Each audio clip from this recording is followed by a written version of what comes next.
adalah teori.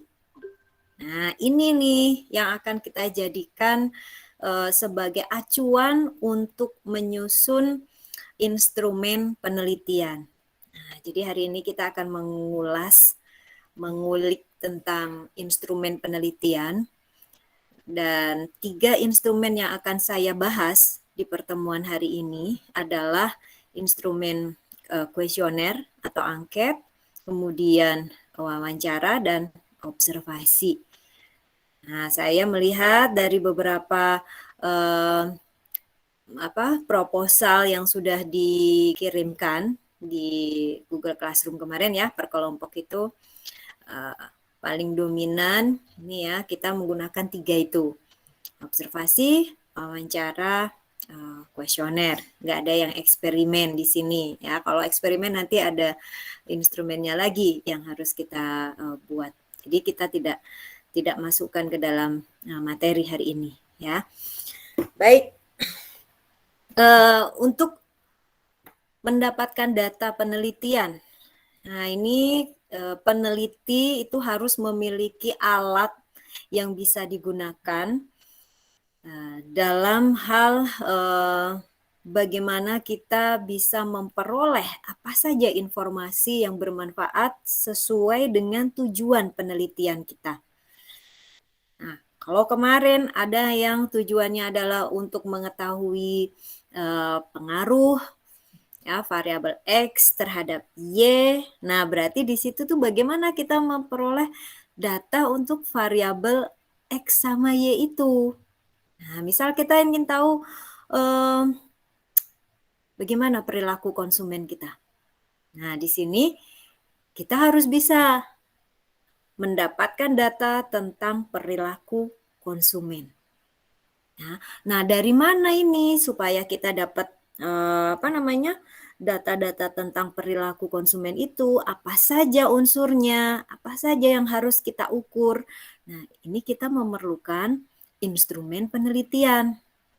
Nah, kita akan mengambil data itu apakah dengan menggunakan kuesioner, wawancara, atau observasi, itu tergantung dari tujuan penelitian kita. Nah, mau apa? Apakah hanya sebatas menganalisis secara deskriptif? Nah, kalau seperti itu wawancara dengan yang terstruktur saja cukup. Ya, nggak usah wawancara sampai mendalam. Ya, karena ada beberapa macam tuh. Tuh kita ingin tahu gambaran tentang suasana yang ada di kafe. Nah, kita mau melihat perilaku konsumen kan ya setelah pandemi ini misal. Nah, di situ apa yang kita perlukan? Apakah kita bisa memperoleh data hanya sekedar mengobservasi tanpa berpartisipasi? Atau kita harus menjadi seorang konsumennya di sana? Nah, ini nanti yang akan menentukan. Jadi tujuannya untuk apa? Penelitian kalian itu menginginkan data yang bagaimana? Ya, kalau datanya nanti akan dianalisis secara kuantitatif dengan misalkan menggunakan teknik regresi, korelasi, ya atau analisis jalur, path analisis, ya atau SEM. Nah, ini berarti ya kalian harus menggunakan angket. Nah, kalau misalkan saya pakai 2, saya angket iya, wawancara juga iya. Gimana? Nah, boleh saja. Tujuannya supaya apa? Supaya kita bisa cross check data dari responden kita ya. Jadi kalau di angket itu kan kita nggak bisa menggali secara mendalam ya kenapa dia berpendapat seperti ini. Nah, untuk cross checknya kita tanyakan saat wawancara gitu. Jadi boleh ya menggunakan 2 atau lebih dari instrumen penelitian. Nah, tergantung apanya juga, tergantung waktu juga ya, ketersediaan data itu juga. Ya, misalkan nih kalian menargetkan saya mau pakai angket gitu ya. Oke, terus kemudian si pemilik kafenya, misal kalian penelitian di kafe ya, pemilik kafenya agak susah untuk diwawancara. Nah, ini kalian nggak bisa memaksakan diri untuk mewawancara si pemilik kafe. Ya, berarti dari sini, data yang kita peroleh dari kuesioner itu, bisa kita gunakan. Nah, lalu apalagi yang bisa mendukung? Ya coba observasi, ya kita amati. Kita amati nggak perlu mewawancara kan? Kalau mengamati kan kita diem sambil mengamati, oh si pelanggan ini nongkrong di kafe kira-kira 30 menit, ya. Dia begitu datang memarkirkan kendaraan misalkan, dia langsung menuju ke, meja, pengunjung. Nah, dari situ kita lihat responnya si pelayan, karyawannya, ya. Apakah begitu duduk itu langsung datang menanyakan mau mau memesan menu apa. Nah, ini membutuhkan waktu berapa menit. Nah, itu bisa diamati oleh peneliti gitu ya. Jadi nggak perlu untuk mewawancara. Ya, tapi memang harus ada tekniknya ya untuk mengobservasi itu, mengamati secara langsung ya atau sekedar sambil lalu aja. Nah, itu ada macam-macamnya. Nanti saya akan menjelaskan tentang 3 instrumen penelitian tadi dan nanti tolong kalian susun pedomannya ya. Pedoman observasi, kemudian pedoman wawancara kalau akan mewawancara, ya, dan kisi-kisi angket serta butir pertanyaan angketnya kalau kalian menggunakan kuesioner atau angket. Nah, di penelitian kalian ya. Nah, jadi di sini kita sudah masuk ke tahapan proposal penelitian kalau di skripsi ya, bab 1 sampai bab 3 itu sudah masuk ke situ dan untuk menyusun instrumen kalian butuh teori tentunya. Apa saja yang ingin kita tangkap di sini di variabel ini? Ya, kalau kita ingin tahu kepuasan pelanggan, berarti saya harus mengukur apa di situ. Nah, taunya dari mana? Lihat dari buku teori, ya. Caranya nanti kalian bisa membaca dari jurnal yang sudah dikutip ya. Dirunut lagi dia menggunakan bukunya siapa. Nah, kalau kalian beruntung ya, kalau kalian beruntung tuh angket atau pedoman wawancara atau pedoman observasi itu disertakan di jurnal, di artikel yang kalian download itu ya. Tapi tidak semuanya, tidak semua jurnal mewajibkan penulisnya untuk menyertakan lampiran angketnya. Itu. Jadi kalian memang harus berupaya lagi ya untuk mencari pedoman wawancaranya seperti apa sih gitu. Kadang nggak dilampirkan di dalam artikel jurnal ya. Tapi kalau lebih detail itu di skripsi memang pasti ada kalau di skripsi ya kalian membaca skripsi bagian belakang itu pasti ada lampiran tentang angketnya ya wawancara dan hasil wawancaranya itu pasti ada kalau skripsi, tesis, disertasi. Tapi kalau di artikel jurnal itu belum tentu. Nah, kita harus menghubungi si penulis dulu untuk bisa memperoleh instrumen tersebut. Ya, ya kalau dibales, kalau enggak kita kelamaan nanti waktunya habis untuk menunggu email kita dibales sama si penulis ya. Nah, oke. Seandainya kalian menggunakan instrumen penelitian dari peneliti lain, ya, jadi kita pakai tuh ya, kita dapat, alhamdulillah saya dapat ini kuesionernya, variabelnya sama. Nah, kita pakai ya. Maka di situ kita harus menuliskan tentang apakah kuesioner tersebut kita adaptasi atau kita adopsi. Nah, adaptasi apa bedanya dengan adopsi? Kalau adopsi itu benar-benar kita pakai utuh, sama persis, itu namanya adopsi. Ya, jadi setiap kalimatnya itu kita gunakan sama persis, titik komanya itu sama persis, itu namanya adopsi. Nah, kalau kita melakukan perubahan-perubahan ya, menyesuaikan dengan responden kita, mungkin dia respondennya orang dewasa, nah kita respondennya maunya anak-anak, nah kita sederhanakan kalimatnya misalkan ya. Nah kalau itu namanya adaptasi ya, boleh kalian menggunakan itu nggak apa-apa, nggak masalah. Ya asal ditulis referensinya ya, dari mana angket itu. Nah, syukur-syukur dia sudah menguji validitas dan reliabilitas dari instrumen itu. Jadi kita tinggal make. Nah, ini kebanyakan di penelitian bidang psikologi. Itu banyak. Jadi mereka itu sangat terukur menilai misalkan ya tingkat depresi seseorang. Nah, itu sudah angketnya itu sudah ada dan itu nggak boleh kita mengutak-atik, itu sudah alat ukurnya itu sudah valid, sudah reliable, tinggal pakai siapapun.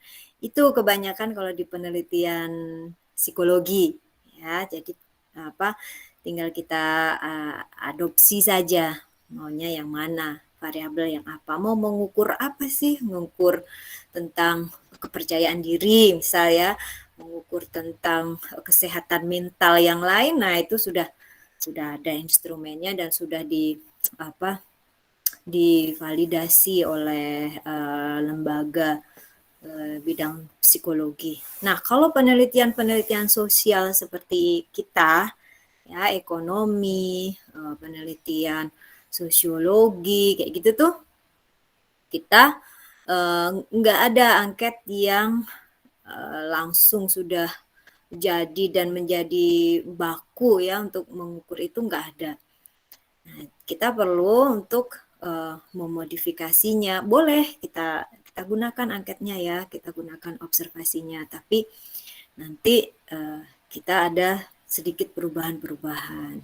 Ya, tetap referensinya dari mana harus ditulis. Nah, oke, saya akan memulai di sini untuk membahas tentang instrumen penelitian. Oke.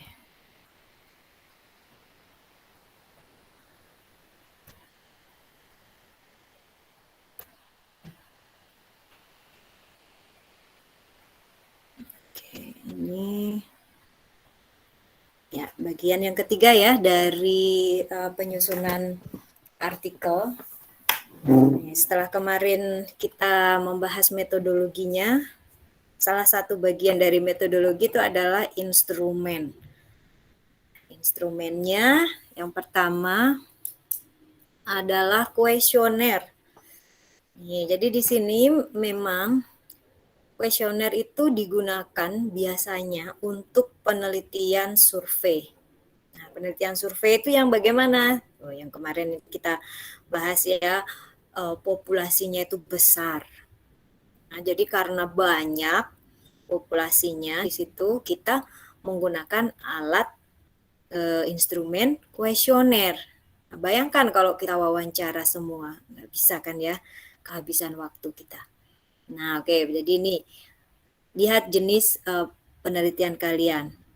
Oh, kalau menggunakan survei, ya berarti bisa nih kuesioner.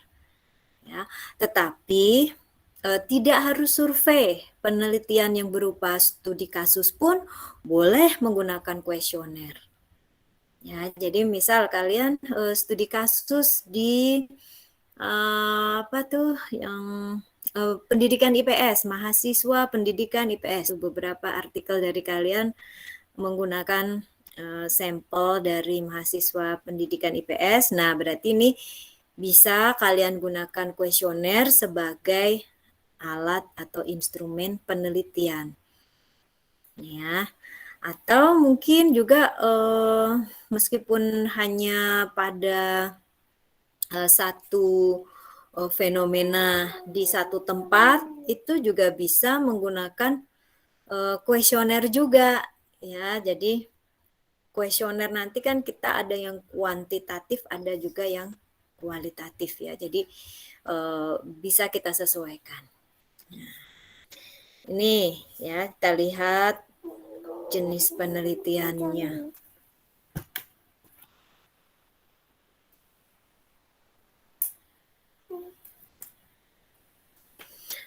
Kemudian kuesioner itu bagaimana membuatnya, mengembangkannya.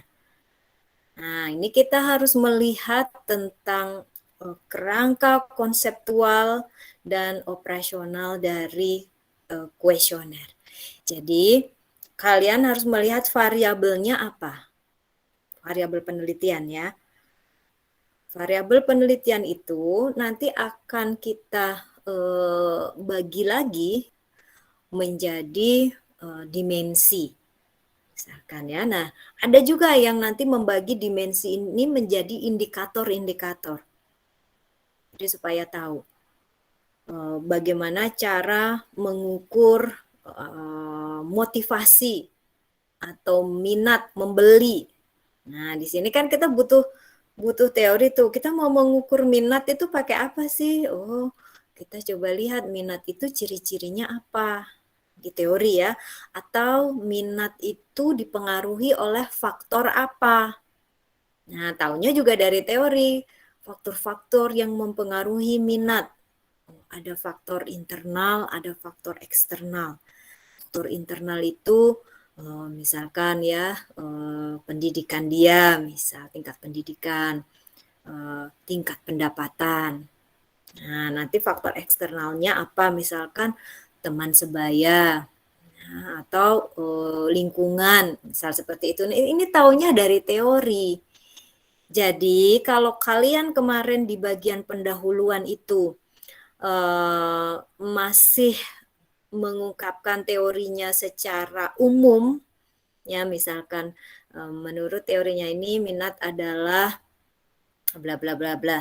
Nah, tapi belum tahu nih faktor-faktornya apa. Nah, berarti itu PR kalian tuh supaya kalian bisa menyusun operasionalnya seperti apa. Ya, mau mengukur minat itu bagaimana?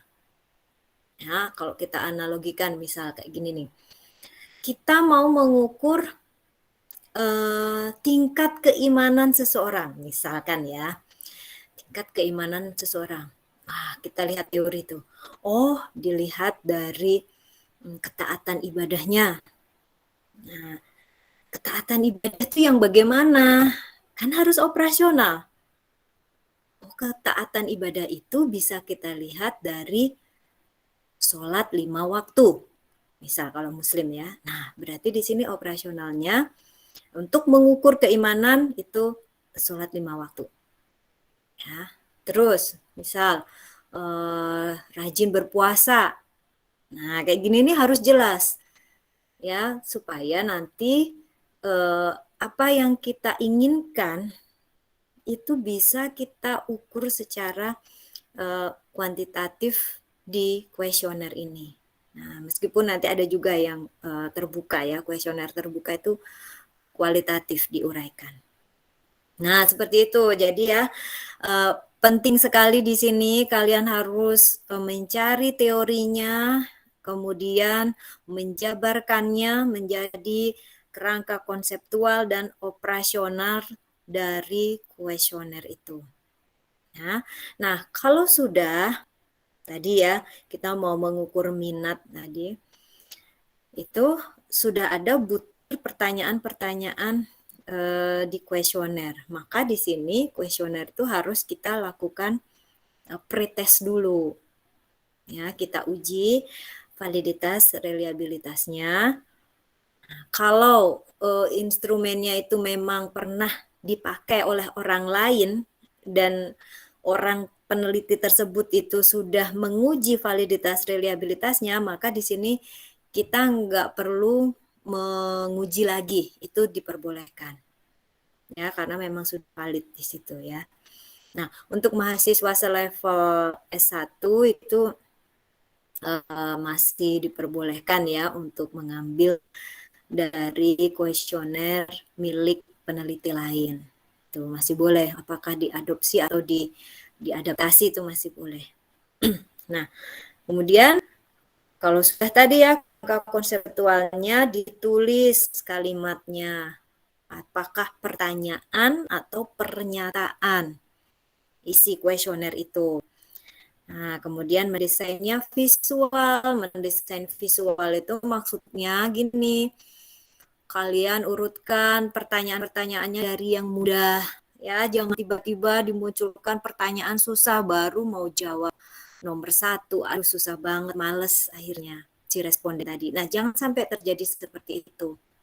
Ya, cari pertanyaan yang mudah, misalkan berapa tingkat pendapatan Anda?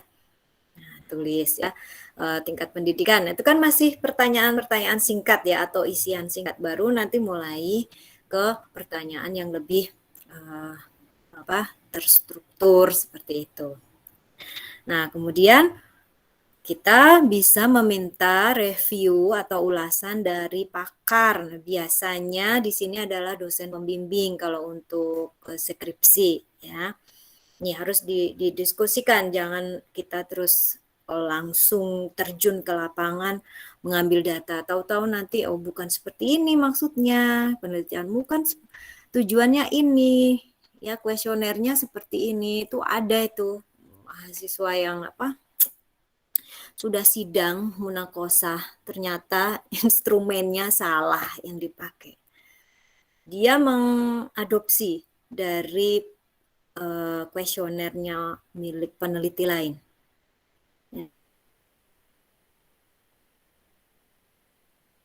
Dia meneliti tentang studi kelayakan wisata di daerah Jakarta, Betawi, wisata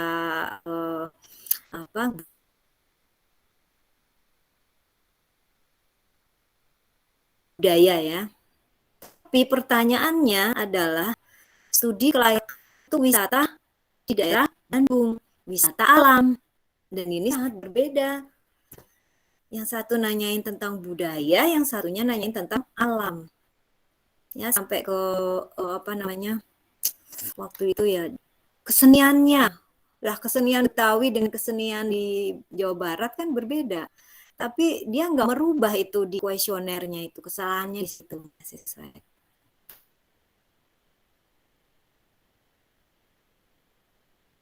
Ya udah lulus itu.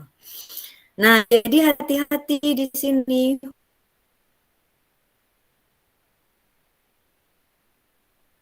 Tujuan penelitian kalian.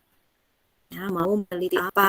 Saya mau meneliti tentang minat belanja di online, toko online. Nah, tentu akan berbeda minat belanja di toko yang offline, di pasar. Pasti ada perbedaan-perbedaan di situ dan itu harus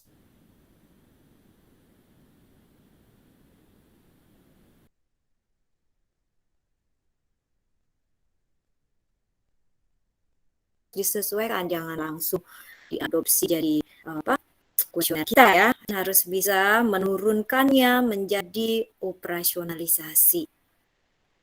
Supaya ada indikator-indikator yang terukur. Tadi, keimanan seseorang dari ketaatan beribadah indikatornya. Nah, ketaatan beribadah itu operasionalnya apa? Oh, sholat 5 waktu.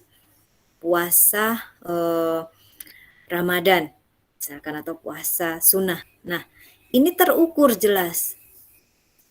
Jadi indikator-indikatornya itu bisa kita ukur, kita lihat ya seperti apa, dan kita nanti bisa menganalisisnya dengan mudah. Ya, jadi secara konseptualisasi seperti apa, kemudian operasionalisasi bagaimana dari teori yang ada, dari konsep yang ada. Nih, ini bentuk dari konseptualisasi itu yang dari kotak atas ini ya. Pertanyaan penelitian, tujuan, hipotesis, ya, kita kembangkan menjadi konsep. Ini yang kita sebut sebagai konseptualisasi. Nah, dari konsep-konsep tadi, konsep tentang apa tadi? Minat berbelanja. Nah, indikatornya apa minat itu? Oh, dia melakukan menginformasikan produk tersebut ke temannya, misalkan. Nah, ini jadi indikator. Jabarkan lagi indikator-indikator yang lain apa untuk bisa mengukur minat belanja seseorang. Jadi dari sini ya, konseptualisasi, kemudian turun ke operasionalisasi. Jadi benar-benar menggunakan kata kerja operasional, terukur.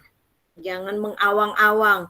Ini bisa kalau kita mau mengukur sesuatu tapi standarnya nggak ada. Oke. Kemudian apa saja jenis pertanyaan di dalam kuesioner? Nah, di sini ada jenis pertanyaan faktual. Yang dikupas adalah informasi tentang fakta. Ya, misalkan ini, apakah Anda memiliki komputer? Ya atau tidak. Ini faktual. Tapi ada juga perilaku, pertanyaan perilaku. Ya, aktivitas yang diingat kembali. Jadi aktivitasnya itu sudah kemarin. Ya, terus kemudian kita ditanya saat ini. Jadi dia harus ngingat-ngingat lagi. Oh, waktu itu saya waktu belanja di Shopee saya seperti ini. Nah, berarti di sini kan dia harus mengingat lagi ya peristiwa lalu waktu belanja. Nah, bentuk pertanyaannya bisa seperti ini. Apakah Anda berniat membeli barang X secara online? Misalkan itu menanyakan tentang perilaku. Atau bisa menanyakan tentang pendapat dia. Nah, di sini pendapat secara subjektif tentunya yang jawab ya. Misalkan dia suka atau tidak suka, setuju atau tidak setuju. Jadi bukan faktanya. Nah, ini kadang yang agak susah ya. Kadang orang itu menjawab itu adalah jawaban-jawaban yang istilahnya yang seharusnya, bukan yang sebenarnya. Padahal kita berniat itu untuk menggali yang sebenarnya bagaimana sih pendapatmu. Gitu. Kadang dia menjawabnya seharusnya seperti ini, seharusnya saya berkata jujur. Padahal kenyataannya dia berbohong, misalkan seperti itu. Jadi ini salah satu hal-hal yang harus dihindari ya. Kita harus bisa mengarahkan pertanyaan kita untuk bisa menjawab itu, si responden menjawab dengan kejujuran. Nah, kemudian ada pertanyaan hipotesis di sini ya. Hipotesis ini memang membutuhkan prediksi. Prediksi itu gambaran di masa yang akan datang. Nah, apa yang akan Anda lakukan jika titik-titik. Nah, ini memang sebaiknya dihindari. Tapi kalau kita harus menggunakan jenis pertanyaan seperti itu ya nggak masalah. Cuman nanti harus ada mungkin pernyataan penyerta ya yang bisa digunakan sebagai rambu-rambu.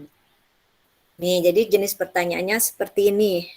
Ada 4. Nah, bagaimana format pertanyaan untuk kuesioner? Ada kuesioner terbuka dan ada kuesioner tertutup. Kalau terbuka ini benar-benar responden mengisi dengan kata-kata dia sendiri ya, jadi uraian. Nah, lebih ke kualitatif. Terus kalau metode kita kuantitatif gimana? Bisa nggak pakai pertanyaan terbuka? Bisa. Ya kita angkakan itu nanti. Ya kita harus punya rubrik penilaian ya. Kalau dia menjawab seperti ini, maka dia skornya misalkan 5. Dia menjawab seperti ini, nanti skornya 4 misalkan. Ya, sampai ke 1. Nah, ini apa? Untuk angket pertanyaan terbuka ini bisa eh, kita gali ya karena dia berupa kalimat uraian nanti untuk analisis data.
Aduh, putus ya jaringannya. Aduh, maaf, maaf.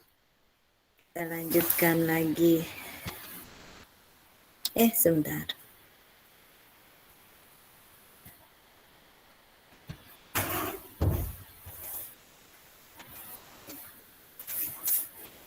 Nah, ini hal-hal yang perlu dihindari dalam menulis pertanyaan itu jangan sampai satu nomor, satu pertanyaan itu isinya lebih dari satu pertanyaan. Nah, kalau seperti itu mending dipecah saja. Ya, jangan menanyakan satu dan dua, misalkan kayak gitu nggak boleh, dipecah. Terus hindari membuat pertanyaan yang subjektif, ya masing-masing ke individu berbeda-beda. Nah ini sebaiknya kita hindari. Kemudian hindari pertanyaan dengan tujuan tertentu. Nah ini istilahnya menggiring responden untuk menjawab di salah satu pilihan. Nah itu nggak boleh. Atau pertanyaan negatif. Nah, ini sebenarnya banyak juga peneliti yang menggunakan jenis pertanyaan negatif, nggak masalah sih ya, asal kita nanti pada saat menganalisis angketnya dalam SPSS atau Excel itu harus kita balik ya karena negatif. Misalkan tadinya 5, 4, 3, 2, 1. Nah, berarti ini dibalik. 1, 2, 3, 4, 5. Seperti itu. Kemudian hindari mengajukan pertanyaan sensitif. Ini juga nanti responden itu nggak akan um, mau melanjutkan mengisi kuesioner kalau sudah sampai ke ranah yang sensitif ya, SARA kayak gitu tuh nggak bisa. Kemudian hindari pertanyaan yang meminta jawaban terlalu rinci. Nah, ini juga karena kita kan kuesioner. Lebih baik itu ditanyakan pada instrumen wawancara. Nah, jadi kita bisa menggali lebih dalam. Ya, tidak harus menggunakan kuesioner karena kita inginnya jawaban yang rinci.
Iya.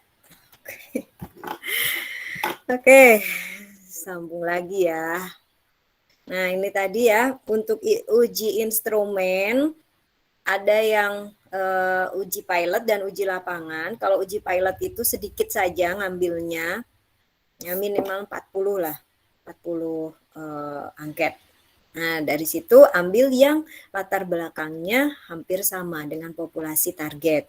Ya, tapi kalau uji lapangan, jadi benar-benar jumlah angket yang diuji adalah sejumlah sampel di penelitian itu. Ya, jadi kalau sampelnya 800 orang, nah berarti kita mengujinya juga 800 orang itu. Ya. Tuh kalau menggunakan yang uji lapangan. Nah, boleh seperti itu. Oke. Kita lanjut share. Nih, uji instrumen. Nah, ini contoh dari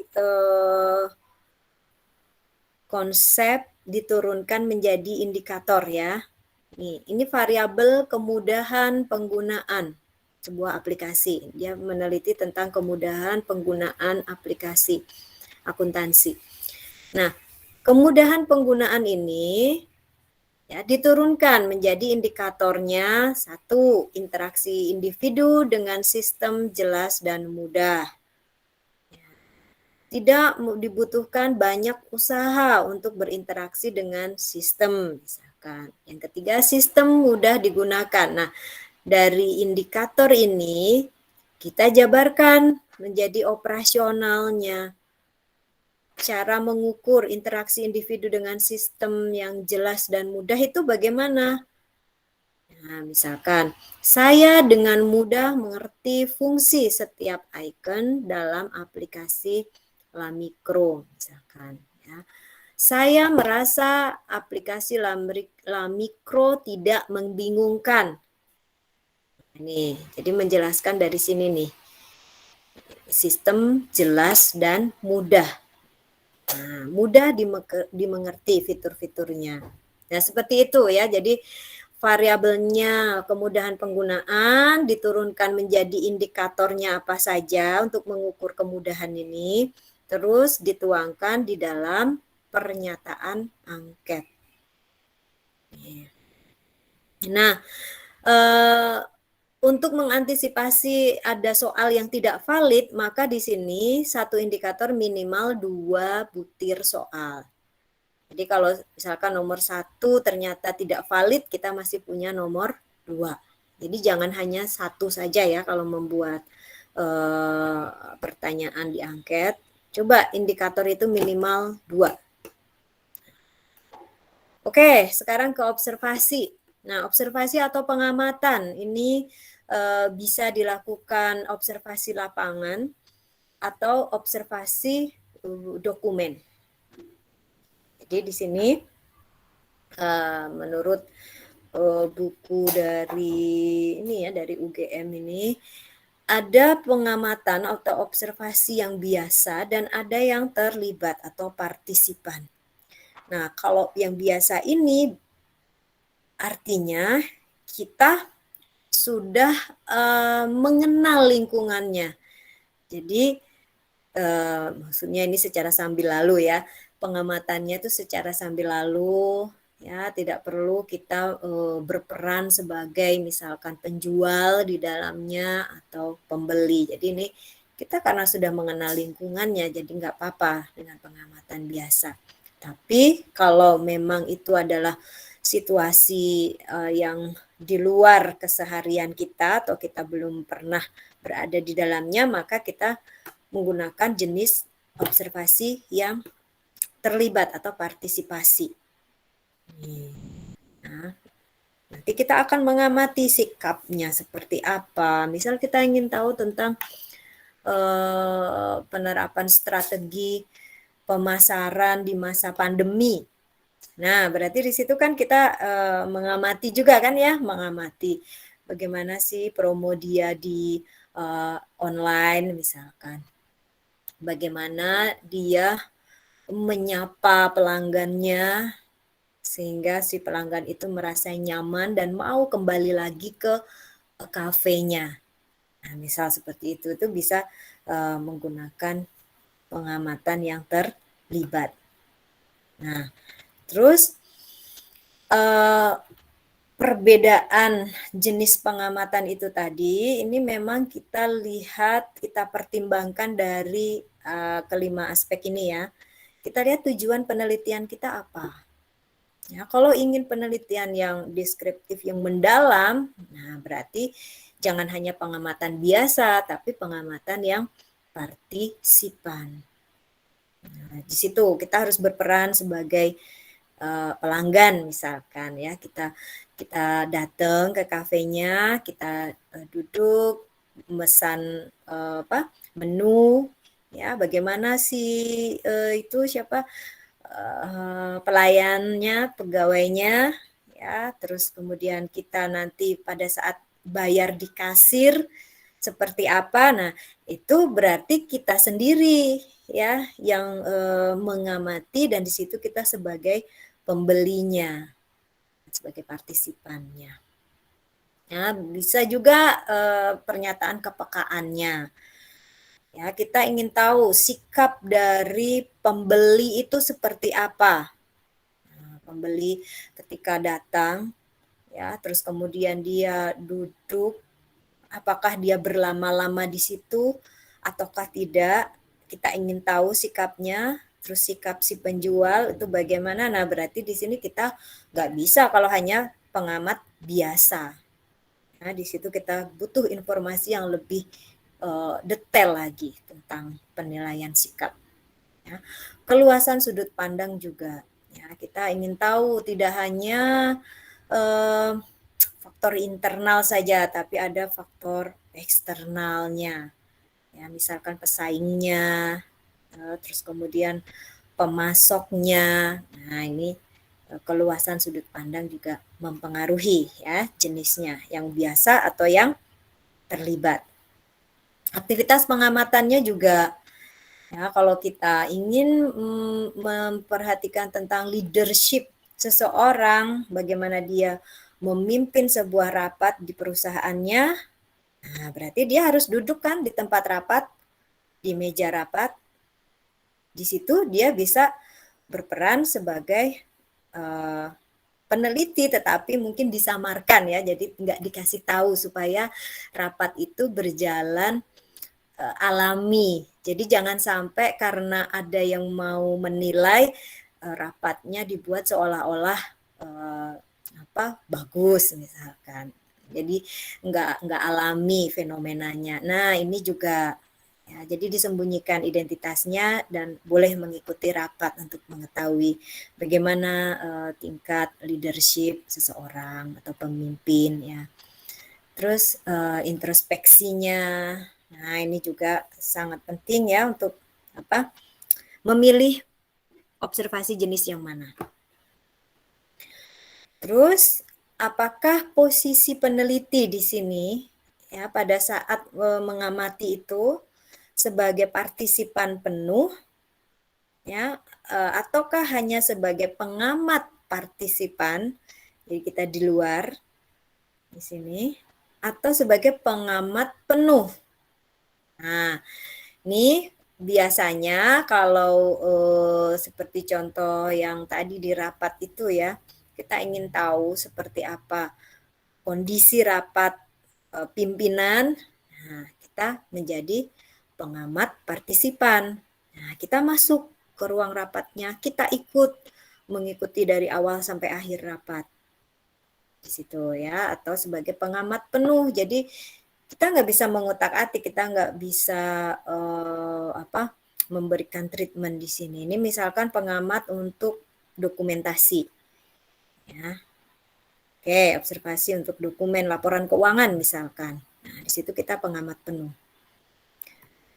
Oke, nah ini tahapannya. Jadi untuk observasi yang partisipasi, ada pengamatan situasi deskriptif secara luas. Jadi kita amati semua faktor misalkan faktor politik, kemudian faktor, sosial, ekonomi, kondisi ekonomi itu, bagaimana mempengaruhi kafe tersebut. Nah, ini bisa kita, kaji dulu ya, secara luas dulu. Oh, ini lagi pandemi. Lagi pandemi ada kebijakan tentang, apa itu namanya, jam untuk buka dan tutup ya, buka dan tutup, kafe.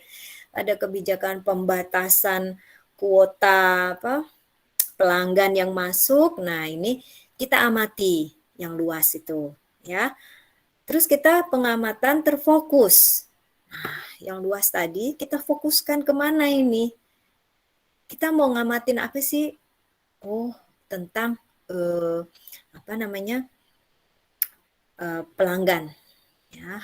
Pelanggan itu bagaimana? Begitu dia masuk, memesan makanan, kemudian dia, melakukan pembayaran. Nah, di situ tuh kita mulai fokus ke pelanggan ya.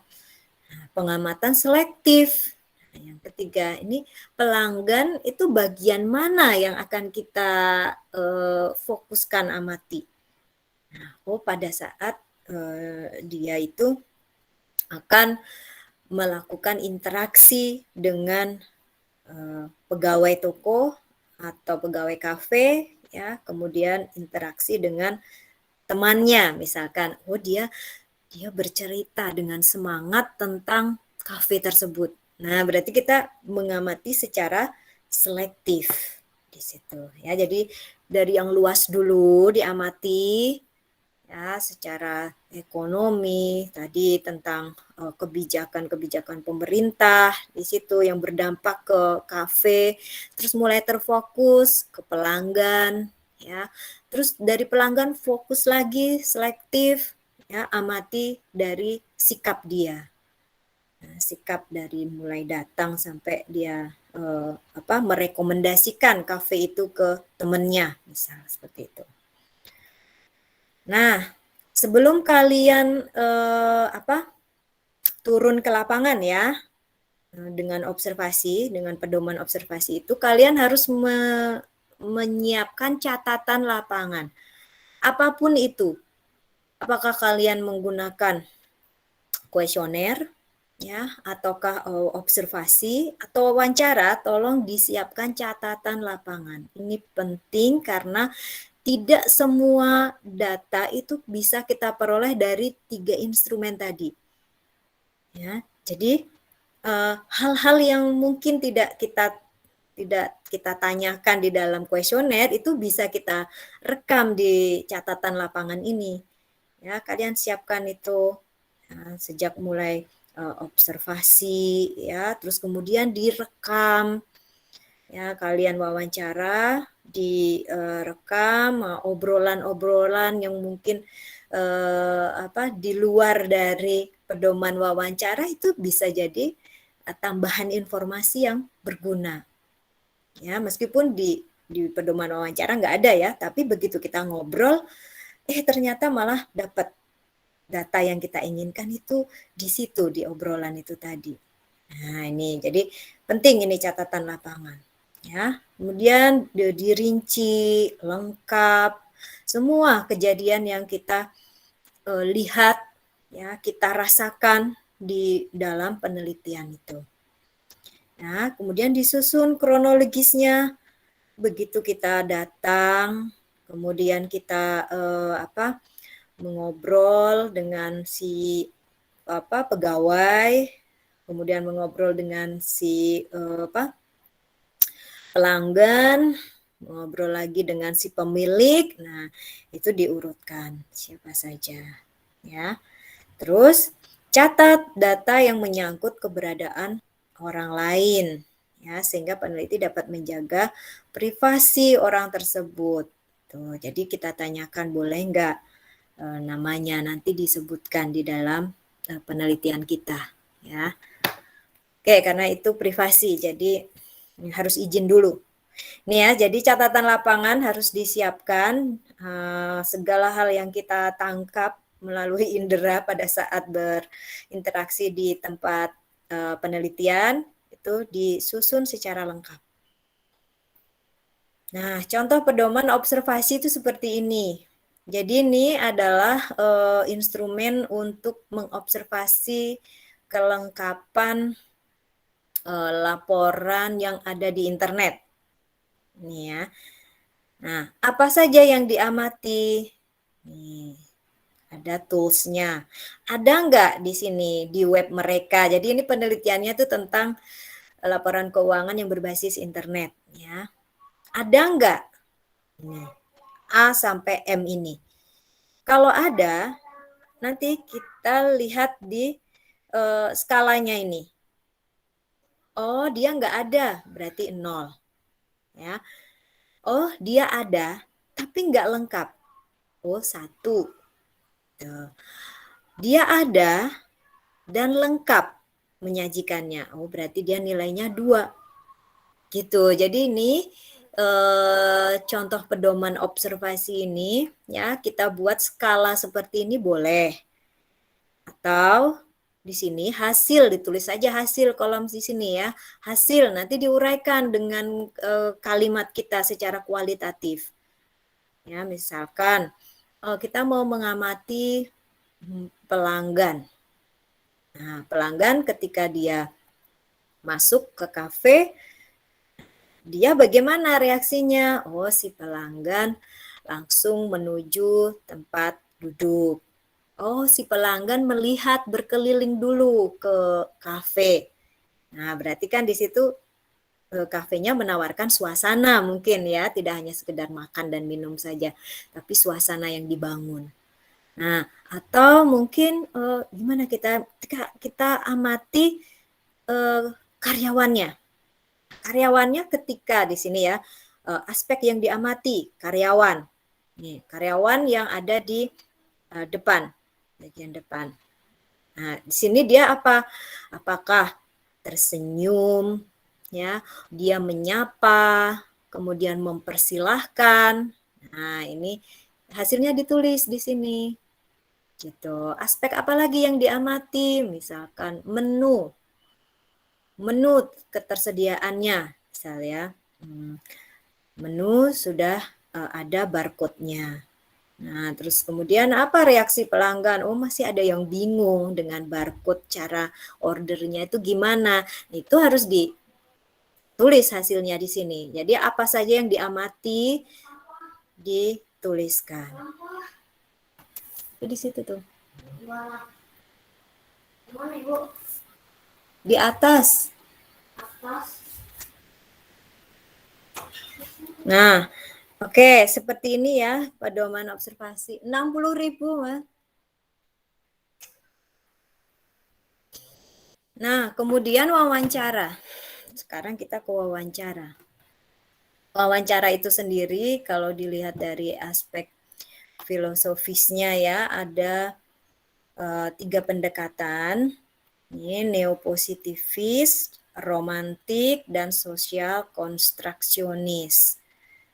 Nih, jadi kalau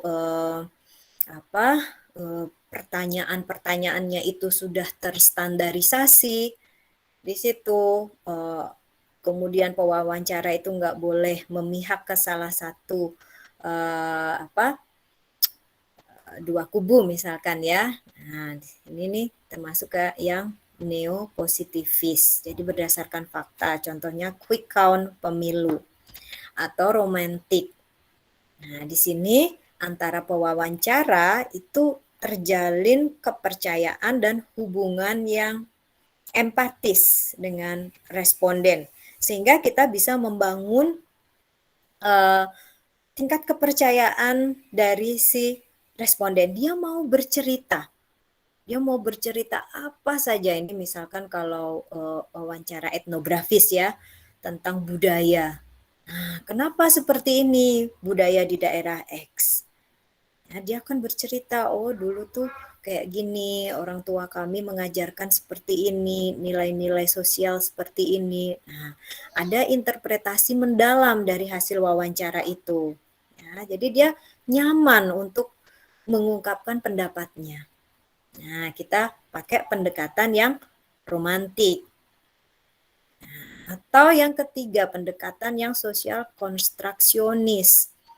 Nah, di sini pewawancara dan responden sama-sama menggali data lewat wawancara terstruktur dan semi terstruktur. Nah, ini biasanya nanti antara responden dengan pewawancara itu akan sama-sama menginformasikan data ya, jadi saling timbal balik sehingga nanti menghasilkan interpretasi dalam bentuk si. Jadi sekali lagi di sini tergantung dari tujuan penelitian kalian ya.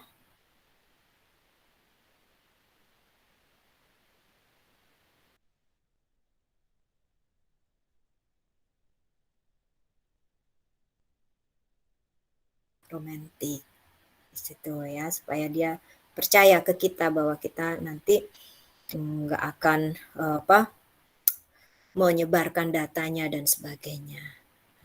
Oke, nah ini jenis wawancaranya tuh ya, kalau kita tingkat S1 itu masih di wawancara terstruktur. Jadi supaya kalian tidak melenceng kemana-mana, butuh pedoman wawancara. Ya, jadi ada pertanyaan 1, 2, 3 itu jelas. Nah, ini wawancara tidak terstruktur biasanya kalau yang menggali informasi yang mendalam, mereka mau bercerita misal tentang korban yang traumatik. Nah, kita nggak harus terstruktur ini ya, pakai yang tidak terstruktur supaya emosinya bisa keluar. Gitu. Ya, atau fokus group interviews. Nih, biasanya kalau kita ingin tahu tentang karakter pemimpin perusahaan. Nah, kita buat sebuah fokus group interview di situ. Nah, kita mencoba menggali informasi dari manajer produksi misal, yang ini manajer keuangan, yang ini manajer tentang HRD. Nah, kayak gitu tuh pertemukan, kita berdiskusi di situ. Ya, kita tanyakan. Nah, atau jenis wawancara kuantitatif kuesioner seperti tadi ya, kuesioner, tapi di situ jawabannya di situ dituliskan secara paparan, ya, dituliskan, tidak ada pilihan. Nah, nanti kita akan kuantifikasikan, kita angkakan dari jawaban yang ada. Contoh dari kisi-kisi wawancara itu ada di sini nih. Saya ambilkan dari skripsi mahasiswa ya. Ini kisi-kisi wawancara, gimana cara menyusunnya? Satu, indikatornya apa? Oh, saya ingin mengukur tentang pandemi COVID-19.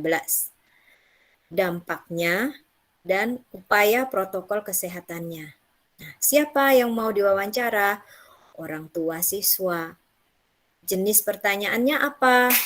Terbuka. Jadi di sini terserah mau jawab apa ya, dampak dari pandemi COVID ke orang tua itu seperti apa. Oh, penghasilan saya turun. Oh, saya jadi lebih banyak di rumah karena WFH. Nah, ini terserah ya, terbuka jenis pertanyaannya. Tuh, ada yang bertanya tentang proses belajarnya nih ya. Jadi belajar dibagi kisi-kisinya, proses belajar, psikologi belajar anak, media pembelajaran. Ini ditanyakan ke siapa? Ke orang tua, ke guru, ke siswa. Nah, seperti itu ya. Nanti apalagi yang mau ditanyakan? Itu sesuai tujuan penelitiannya apa. Nah, ini sosial ekonominya, pendapatannya, pendidikannya, partisipasinya. Nah, seperti itu. Jadi penting sekali di sini dalam menyusun instrumen penelitian karena dari sini kita akan bisa menentukan data yang akan kita peroleh untuk dianalisis.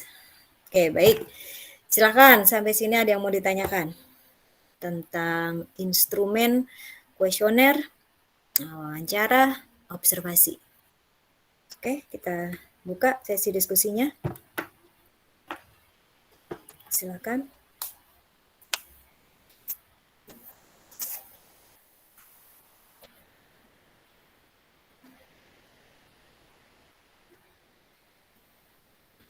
Yuk, Bu, saya sudah. izin bertanya, Bu. Oke, silakan. Sebutkan namanya siapa ya? Iya. Bismillahirrahmanirrahim. Saya Soimatul Hidayah, Bu. Oke, Soima. Ingin bertanya terkait instrumen penelitian. Tadi kan sudah Ibu jelaskan ya, kalau misalkan instrumen penelitian itu kita boleh mengambil dari instrumen sebelumnya gitu, penelitian sebelumnya. Tetapi di sini ada dua pilihan antara mengadopsi sama mengadaptasi. Nah, di sini kalau misalkan dari penelitian sebelumnya nggak ada nih, Bu. Terus kita mau buat instrumen sendiri, berarti kita harus menguji validitas dan reliabilitas datanya dong, Bu, buat instrumen Iya, itu. betul. Iya, karena memang kita buat saat ini, kita buat sendiri dan belum teruji valid atau tidak, reliable atau tidak. Lain kalau kita memakai instrumen kuesioner dari peneliti sebelumnya, ya itu nggak apa-apa, asalkan nanti ya kita sesuaikan dengan tujuan penelitian kita. Jangan sampai itu tadi tiba-tiba muncul apa hal-hal yang menyimpang dari apa yang kita teliti di situ. Nah, dari situ memang eh, dibutuhkan pengujian validitas dan reliabilitas ya. Ini juga akan berbeda kalau kuantitatif dengan kualitatif. Di situ pengujian validitas, kalau kuantitatif kan kita pakai produk moment ya, Alpha Cronbach. Ya, reliabilitas juga. Nah, kalau saran saya ya, karena ini kita kan mini riset, kita riset kecil-kecilan lah. Saran saya sih jangan terlalu mengambil data yang banyak. Ya, memang di sini kalau kalian menguji hipotesis, itu teknik samplingnya juga harus jelas ya. Dari populasi berapa, diambil sampelnya berapa. Terus kita menguji instrumen kita dengan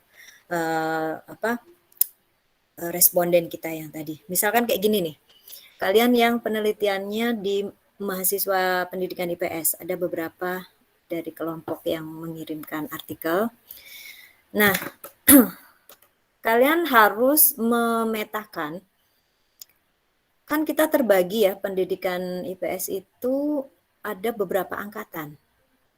Semester 1, semester 3, 5, 7 yang masih aktif ya. Kalau semester 9 mungkin sudah hanya tinggal skripsi saja. Oke lah, kita 1, 3, 5, 7.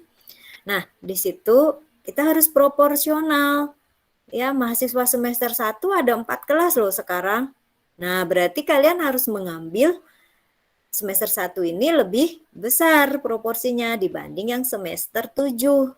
Semester 7 kan hanya 3 kelas. Nah, kayak gitu tuh. Terus kita mau menguji instrumen kita bagaimana kuesionernya ya. Bisa kalian begini caranya. Kalian sebar kuesionernya ke responden. Misal kalian responden sampelnya 80 orang. Ya. Dari yang 80 angket tadi, ambil 40 untuk kita uji instrumennya. Nah, terus kemudian akan ketemu kan ya hasilnya. Nomor 1 ternyata valid. Nomor 2 tidak valid. Oke, nomor 2 ini yang tidak valid udah buang aja. Jadi nanti ketika kita mengolah data, nomor 2 ini nggak kita ikutkan karena nggak valid gitu. Jadi kalian nggak kerja 2 kali ya. Bayangannya kan kita kerja 2 kali ya. Share dulu ke lapangan nih 40 orang. Habis itu kita uji, ketemu nih yang valid berapa, yang tidak valid berapa, uji lagi ke sampel 80 orang. Itu kan kerja 2 kali. Nah, biar nggak 2 kali, kalian share yang 80 itu. Ya, dari 80 ambil 40 untuk diuji validitasnya. Kalau sudah ketemu valid mana, yang nggak valid mana, buang yang nggak valid. Gitu. Ya, jadi nggak 2 kali turun ke lapangan mengambil data. Itu loh, itu kalau menggunakan kuesioner buatan sendiri. Ya, kalau sudah sudah ada dari orang lain, peneliti lain, ya kita pakai aja langsung gitu. Nanti di dalam artikel kita paparkan bahwa instrumen kuesioner sudah teruji validitasnya dan reliabilitasnya pada penelitiannya siapa gitu. Jadi kita nggak meragukan lagi bahwa kuesioner ini sudah valid. Gitu ya. Kalau ada ya dari dari orang lain. Kalau nggak ada ya bikin sendiri seperti itu. Nah, oke gitu, Soima. Baik, Bu. Terima Gimana? kasih, Bu. Oke, cukup ya. Baik, saya ke chat room-nya dulu. Dari Farhan, dalam kuesioner apakah boleh ditambahkan pertanyaan terbuka juga? Oke, Farhan, kamu maksudnya ada 2 macam ya, terbuka dan tertutup pertanyaannya. Apakah boleh seperti itu ya?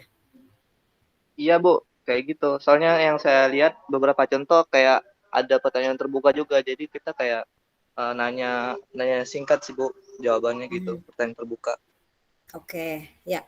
Baik, dalam pemakaian jenis pertanyaan terbuka dan tertutup itu bisa dikombinasikan ya dalam satu angket sekaligus. Tapi nanti ketika kita akan eh, menganalisis, ya kalau kita menggunakan kuantitatif dengan skala Likert, maka jawaban atas pertanyaan yang terbuka itu harus kita kuantitatifkan juga. Jadi misalkan nih, bagaimana pendapat Anda mengenai pelayanan di kafe ini? Nah, dia akan menulis panjang kan, oh saya sangat menyukai suasana kafe ini, bla bla bla bla. Nah, dari situ kita peneliti harus mengkuantifikasi, harus mengangkakan kalimat tadi. Kalau dia menjawab seperti ini, skala Likert kita berapa? Nah, disesuaikan sama yang pertanyaan tertutup. Nah, jadi misalnya ya kalian kuesioner tertutupnya menggunakan 3 skala Likert. Nah, setuju, ragu-ragu, tidak setuju. Ada 3. Nah, kemudian di kuesioner pertanyaan terbuka yang kalimat tadi ya, kalian angkakan menjadi 3 juga. Ya, angka 1 itu kalau dia jawabannya seperti ini, nah, misalkan dia satu itu saya di sini hanya misal sebentar saja karena suasananya tidak mendukung ya, oh karena di sini sangat ramai misalkan nggak enak untuk nongkrong dan sebagainya. Oh berarti jawaban seperti ini kalian angkakan menjadi 1 ya. Terus kalau jawabannya misalkan dia di level kedua ya, misalkan saya di sini agak lama, saya memesan beberapa menu. Nah, kayak gitu tuh diangkakan 2. Terus yang ketiga misalkan saya di sini mengajak teman saya. Terus saya memesan beberapa menu, menghabiskan waktu hingga 1 jam. Saya sangat menyukai suasananya, pegawai yang ramah. Nah, berarti dia angkanya 3 gitu. Jadi boleh terbuka maupun tertutup itu dikombinasikan. Asalkan tadi skalanya sama supaya nanti ketika menguji memasukkan data ke dalam Excel atau SPSS itu angkanya tuh tetap sama standarnya ya 1, 2, 3 gitu ya. Gitu ya Farhan. Oke Bu, baik. Terima kasih atas penjelasannya. Oke, terus yang kedua dari Fani. Apakah ada jumlah minimum instrumen pertanyaan dalam sebuah topik dalam kuesioner? Nggak ada, Van. Nggak ada jumlah minimum ya. Itu tergantung dengan topik yang kita ajukan. Nah, yang minimum jumlah pertanyaan itu di indikator. Tadi kan kita punya variabel ya. Variabel itu kan terbagi menjadi beberapa indikator. Indikator kita buat menjadi beberapa pertanyaan. Nah, minimal satu indikator itu 2 pertanyaan. Supaya apa? Supaya antisipasi ketika satu nomor itu valid, satu nomornya tidak valid, nah kita pakai yang valid. Gitu. Jangan hanya satu indikator, satu pertanyaan. Ya, kalau tiba-tiba diuji menjadi nggak valid, kita nggak punya lagi butir pertanyaan yang mewakili indikator itu. Gitu. Takutnya seperti itu. Jadi kalau satu indikatornya nol, akhirnya apa? Kita nggak bisa mengukur secara menyeluruh dari variabel yang kita maksudkan di penelitian ya. Misalkan mengukur minat tadi. Ternyata faktor apa ya, misalkan internal itu nggak valid semua hasilnya. Nah, nggak terwakili kan jadinya yang internal, kita jadi ragu-ragu dengan kualitas angket kita. Nggak bisa ini ngukur karena nggak ada faktor internal. Gitu. Yang namanya minat pasti ada internal, eksternal. Kalau satu aja nggak ada, angketnya rusak gitu. Kita harus uji lagi ke lapangan, harus membuat angket lagi untuk bisa mendapatkan indikator yang tadi yang dimaksud ya. Itu jadi minimal satu indikator, 2 pertanyaan untuk mengantisipasi tadi kalau terjadi tidak valid. Nah, terus kemudian kalian juga harus memperhatikan jumlah pertanyaan itu jangan terlalu banyak. Makanya disebutkan tadi ya di slide, jumlah pertanyaan itu jangan terlalu rinci. Kalau terlalu rinci, selain bingung jawabnya si responden, angket itu jadi akan banyak sekali pertanyaannya. Dan yang terjadi apa? Responden ngasal, males jawabnya kalau terlalu banyak ya. Nah, data kita jadi rusak di situ, bias nantinya nggak mencerminkan yang sebenarnya karena dia ngasal, asal jawab gitu karena sudah tahu aduh banyak banget ini nggak selesai-selesai ya paling nggak 5 menit lah 5 menit untuk mengisi tidak ya kalau lebih dari itu tuh kadang udah males duluan apalagi kalau udah pakai kertas gitu ya di print kan tahu tuh dilihat lembarannya wah kok banyak banget nah kita ngisi mungkin loh ada lagi udah diklik ada lagi gitu masalah ya.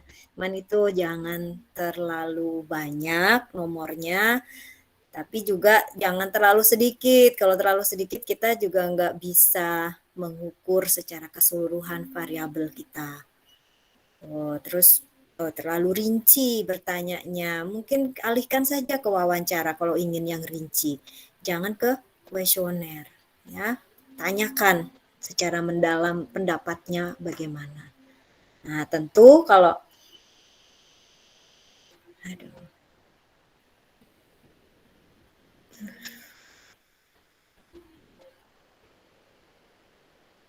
kok terputus meneh? Mhm. Aduh.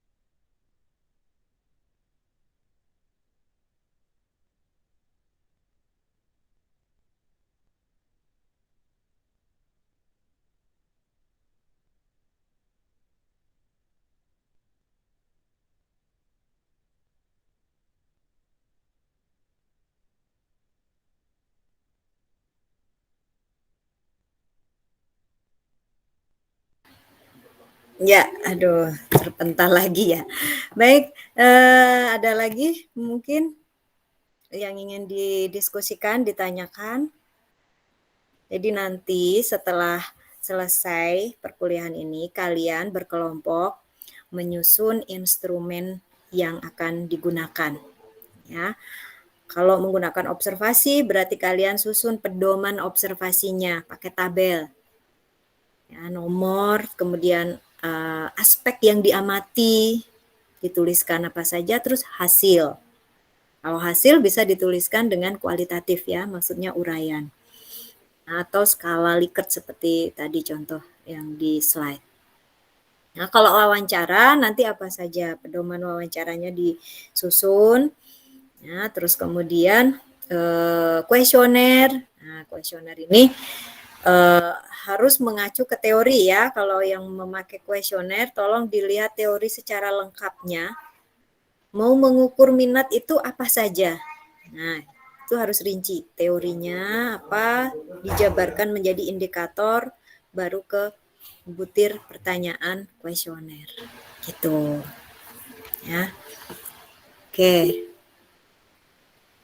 Ya, ada lagi dari Nur Indah. Video call ya secara online, apakah itu bakal tetap efektif, Bu? Meskipun tidak ke lapangan secara langsung. Oke. Untuk penggunaan video call ya atau menggunakan Zoom ya atau Google Meet atau dengan WA seperti itu masih bisa kita kejar keefektifannya ya selama dalam berwawancara tersebut kita mengacu dalam pedoman wawancara yang sudah kita susun.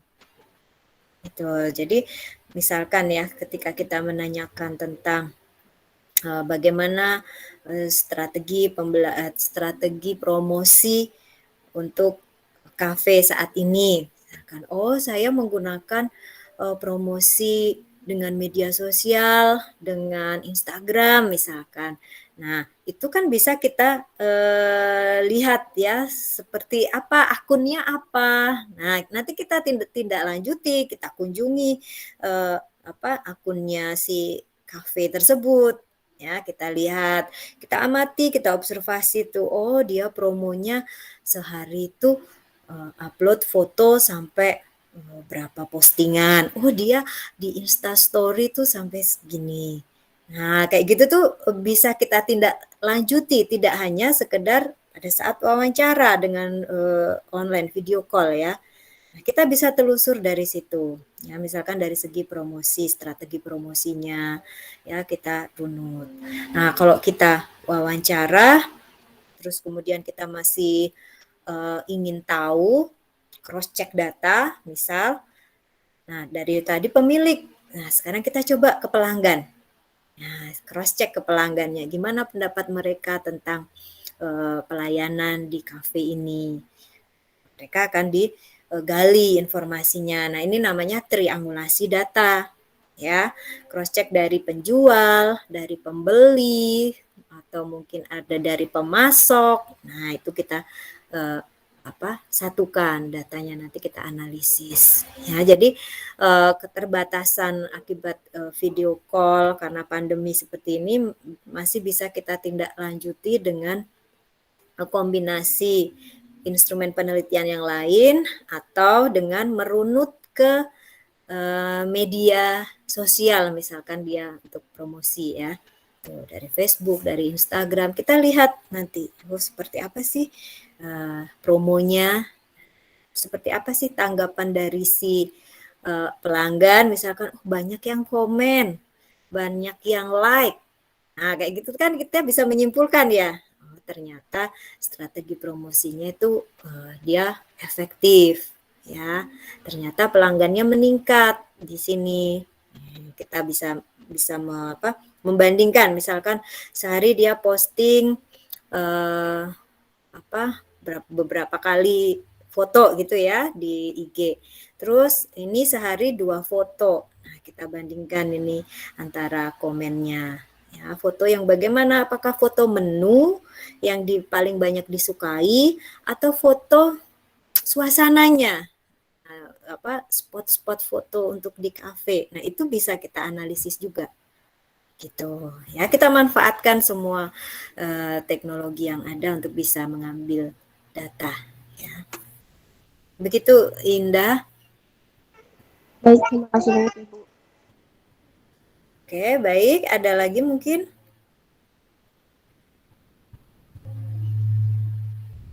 Silakan. Pekan depan sudah jadi ya instrumen penelitiannya. Nanti dikumpulkan di Google Classroom dan insya Allah pekan depan kita ini. Oke, ya nanti saya share materi instrumen hari ini ke Google Classroom. Oke, ada lagi mungkin. Jadi dilihat variabel penelitiannya. Kalau kalian yang tujuan penelitiannya itu adalah menguji seberapa besar pengaruh variabel X terhadap Y. Nah, berarti di situ ada dua variabel, X dan Y. X itu kalian ukur dengan apa? Nah, misal, X ini saya ukur dengan angket. Nah, berarti nanti buat angketnya, variabel X itu turunannya apa indikatornya. Variabel Y. Variabel Y ini juga akan saya peroleh datanya dari mana? Oh, misalkan ini data penjualan. Oke, berarti kalau data penjualan nggak usah wawancara kan? Nggak bisa kuesioner juga. Data penjualan dari dokumentasi. Kita lihat laporan keuangannya. Oh, data penjualan selama 1 tahun, nih, bulan Januari, Februari, sampai Desember, muncul data penjualan. Nah, terus nanti kita ujikan, regresikan. Seperti itu ya, tergantung tujuan penelitian kalian apa. Ya, apakah nanti kalau deskriptif studi kasus itu berarti mendalam ya. Kalian harus cari informasi tentang responden kalian itu dengan banyak informasinya ya yang harus digali karena deskriptif. Apalagi yang kualitatif. Nah, di situ tuh justru malah bukan dari teori berangkatnya ya, tapi dari fenomena seperti ini. Oh, ternyata warteg itu masih bisa bertahan di era pandemi COVID. Nah, dengan cara seperti ini. Mungkin dia memangkas jumlah karyawannya, ya. Dia membatasi menu, misalkan yang sediakan menu yang tertentu saja. Dia membatasi jumlah buka warungnya ya hanya sampai jam 8 malam misalkan kayak gitu tuh. Nanti digali informasinya dengan lengkap ya, ditulis buat catatan lapangan. Kalau catatan lapangan nggak usah dibuat pedomannya ya, jadi nggak ada. Jadi catatan lapangan ya udah buku kalian saja, buku kalian dicatat nanti apa saja yang kalian temui di lapangan. Di situ nanti akan mempermudah kita ketika menganalisis data. Jadi cocok nggak ini jawabannya si responden diangket dengan catatan lapangan. Nah, kalian bisa bercerita nanti di bab 4 ya, kalau di skripsi itu hasilnya seperti ini. Hasil wawancara seperti ini, hasil angket seperti ini. Nah, kalian gabungkan dengan catatan lapangan itu. Gitu. Oke. Gimana? Ada lagi? Nanti jangan lupa presensinya ya, Vika, PJ untuk MPE. Ada lagi mungkin? Sudah cukup? Nah, baik, kalau sudah tidak ada lagi yang ingin ditanyakan, untuk hari ini kita cukupkan materi tentang instrumen penelitian, khususnya kuesioner, wawancara, dan observasi, karena itu yang paling sering dipakai di kelas ini. Ya, untuk penggunaan wawancara, jenis observasi, dan jenis kuesioner itu tergantung tujuan penelitian kalian apa. Jadi antar kelompok tentunya berbeda ya, karena masing-masing punya tujuan sendiri-sendiri. Nah, silahkan nanti dilihat maunya apa sih penelitian kita. Nah, berarti saya akan menggunakan ini. Gitu. Terus mencoba untuk menyusun bentuk pertanyaan yang sederhana, ya, bentuk pertanyaan yang mudah dipahami. Terus kemudian menyusun angket yang memang di situ kita menghindari hal-hal yang tadi dipaparkan di atas ya, bahwa jangan sampai terlalu rinci ya, terus kemudian jangan sampai satu nomor tapi isinya 2. Nah, itu mending pecah saja, dipecah dalam 2 pertanyaan. Dan jangan banyak-banyak. Dan banyak-banyak itu artinya nanti bisa membuat bosen si responden ya. Terus kemudian tidak menyusunnya, kita menyusunnya itu juga mulai dari yang sederhana pertanyaannya, jangan tiba-tiba pertanyaan yang berat. Itu ilfil nanti narasumber kita ya, akan aduh tiba-tiba nanyain gini. Tanya dulu yang sederhana. Ya, berurutan sampai ke nanti di belakang itu boleh yang rumit seperti apa. Gitu, itu teknisnya. Nanti saya share materinya ke Google Classroom. Oke, kita cukupkan ya perkuliahan kita hari ini. Mohon maaf atas segala kekurangan tadi beberapa kali terputus koneksinya. Insya Allah pekan depan kita lanjutkan dengan presentasi riset kalian, kemudian instrumennya sekaligus. Ya, kita akhiri perkuliahan kita dengan membaca hamdalah bersama-sama. Alhamdulillah. Alhamdulillah. Ya, terima kasih semuanya. Assalamualaikum warahmatullahi wabarakatuh. Waalaikumsalam warahmatullahi wabarakatuh. Terima kasih banyak, Bu. Oke, sama-sama. Terima kasih, Bu. Terima kasih, Bu. Iya, Jaki. Halo, Ya, Agnes. kita Masih jumpa. ada Agnes nggak di sini? Halo, Agnes. Ya. Jaki tadi katanya masalah Jumat loh. Agnes. Tadi aku baru ngisi absen. Absennya masih bisa kan? Belum dikirim ke ibunya yang sistem informasi akuntansi. Absen. Iya, kami masih. Oke, makasih ya. Oke. Ini MP absen gak sih? Absen, Bang. Mana? Itu di komen. Agnes HP-nya lagi nggak aktif ya? Iya, lagi gak aktif.